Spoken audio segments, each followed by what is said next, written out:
गायत्री मंत्र का जो जप करता है वह देवता बन जाता है। देवता कौन होता है? देवता वही होता है जिसे देना आता है, जो देता है, जो देने वाला होता है वही देवता होता है। और देता कौन है? जिसके पास हो, जिसके पास देने के लिए हो, वही तो देवता होता है।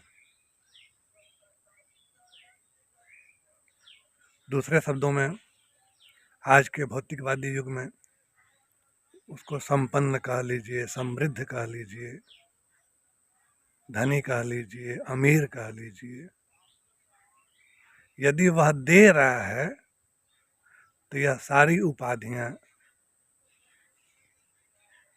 उसके पास हैं और वही देवता है। हम लोगों की जो प्रकृति है वो देने के भाव पर टिकी हुई है। अगर मनुष्यों को छोड़ दिया जाए तो प्रकृति के जितने भी घटक हैं वह सब बिना संचय किए हुए दिए जा रहे हैं। और संचित भी अगर कर रहे हैं तो सिर्फ इसीलिए कर रहे हैं कि उनको देना है, देने का भाव उनके अंदर है। आइए एक उदाहरण से समझते हैं। जो देता है वही पाता है, जो लगातार देता है वह लगातार पाता है। स्रोत उसका कहीं न कहीं से बन जाता है।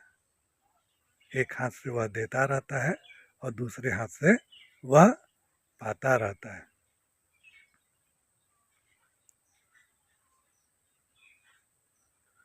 समुद्र में कितना अथाह जल होता है,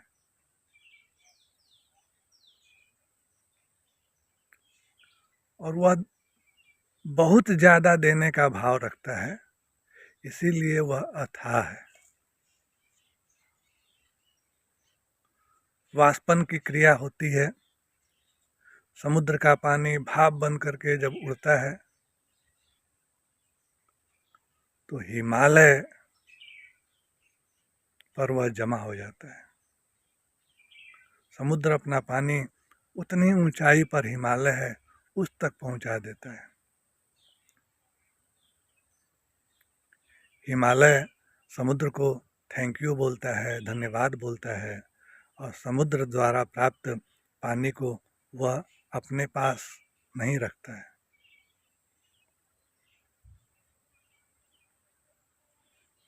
हिमालय पर जमा बर्फ पानी बनता है, बूंद बूंद बूंद बूंद वहाँ से निकलते निकलते फिर वह धरती पर आता है। नदियों में वह पानी जाने लगता है। नदियाँ भी उसको अपने पास नहीं रखती हैं। नदियाँ फिर उस पानी को लेकर के समुद्र की तरफ सरपट दौड़ती हैं और पुनः सभी पानी समुद्र में जा कर के मिलता है और एक चक्र पूरा होता है। समुद्र अगर देने वाला है तो समुद्र पाने वाला भी है। हिमालय नदियों को अगर दे रहा है तो समुद्र से वह पा भी जा रहा है। नदियाँ खेत को पानी देती हैं। खेत उपज के रूप में, अन्न के रूप में सबका पेट भरता है, चाहे जीव जंतु हों, कीट पतंगे हों, पक्षियाँ हों, इंसान हों, सभी का पेट भरता है। धरती भी बार बार देती रहती है और धरती बार बार वृक्षों से, फलों से लदी रहती है।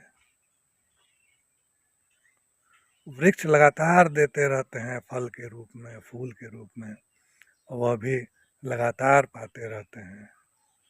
कहने का तात्पर्य यह है कि जो भी दे रहा है वह पा रहा है।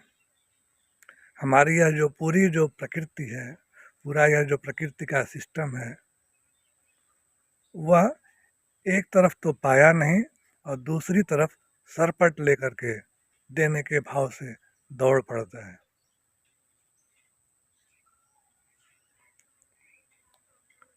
और जरा हम इंसानों के ऊपर अगर विचार करें तो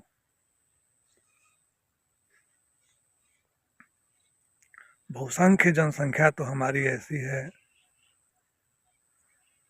जो भ्रष्टाचार में लिप्त है, चोरी में लिप्त है, संचय करने में लिप्त है, जमा करने में लिप्त है। यद्यपि वह भी इनडायरेक्ट दे ही देगा, लेकिन भाव नहीं है, बिना भाव के देगा वो।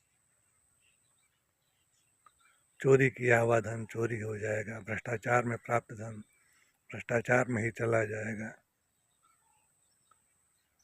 काश इंसान भी प्रकृति के इस सिद्धांत को समझता कि प्रकृति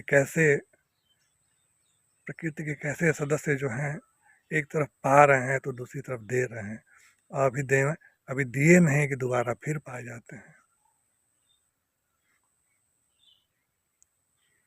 तो गायत्री मंत्र जो है वह हमारे अंदर भाव पैदा करता है।